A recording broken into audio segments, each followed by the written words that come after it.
Why did it have to happen? Why did I survive? Questions that can't help but cross the mind of two Bremen men who survived that horrible crash that killed 6 people. They sat down with Fox 28's Dean Huppert, and he joins us now with more on how they're getting through this. Yeah, it was just a typical night, a Friday night. They were coming home from a high school football game, volunteers. And then all of a sudden the crash happened.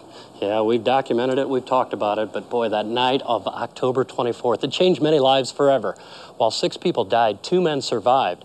Rob Koffel and Dan Filchek were volunteers for the Bremen football team. Now, Rob has always been special. He was once drafted by the New York Yankees, but he chose a life that was a little more simple, safe, if you will. He went to college, married his high school sweetheart. He was raising their 2 boys in their hometown. They were happy. Simple seemed pretty good. Friday nights will never be the same for me. I don't think that there'll ever be a time when I look at 10:10 on my clock and it'll be the same. If he could only turn back time, life in the small town of Bremen moves on, but it will never be the same. I want to be Rob again. I don't want to be Rob accident victim. The simple life wasn't so bad. I was basically going through the humdrum of life. You know, you're going to work, you're coming home, you're dealing with all your family issues, you're taking care of your kids, you're out in the yard, you're playing football. A former standout for the Bremen Lions, it was only natural for Rob to volunteer with the high school football team. We just loved to be together. That was the guys' night out, if you will. You know, the football, we got to be around something we loved to do. That day I left work early. Casey picked me up on time, as he always did. The ride to the game, everything was going smoothly. You'd never guess something like that would happen. It never happens to you. It did happen. The only words heard were, "Watch out." A drunk driver's stupid decision changed everything.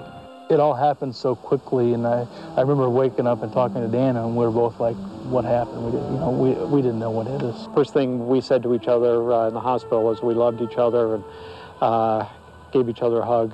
It was a bond right there that I knew that he was there and he knew that I was there. And, you know, immediately we're talking and trying to work through the whole situation. 3 people from Bremen, 3 from Butler, all gone. What makes me the sickest about that, Dean, is the fact that in that vehicle that night, there was a sober person that should have been driving that vehicle. And if that sober person would have been driving that vehicle that night, you and I wouldn't be sitting here today. That's what bothers me the most. It's only natural to have feelings of guilt about surviving. Those questions of why me, they're easily erased by the families of Carrie, Casey, and Chad.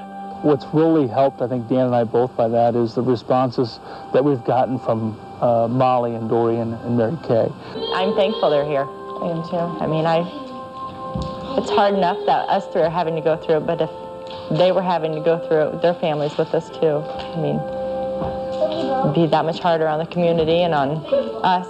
Rob played high school sports with Casey. He appreciated how Officer Beeson used to check up on his house when he wasn't around. And until now, he can't remember a time when Carrie wasn't a part of his life. We had so many great memories together. There was 10 years where we spent practically every night at each other's house. Both Dan and Rob have a lot to be thankful for, and they'll never forget the 3 C's. I think it's important that it's just not that day. Let's not celebrate each other on that day. Let's do it every day. You learn very, very quickly that you can't take anything for granted. There's nothing given in this life, and you better appreciate every moment that you have.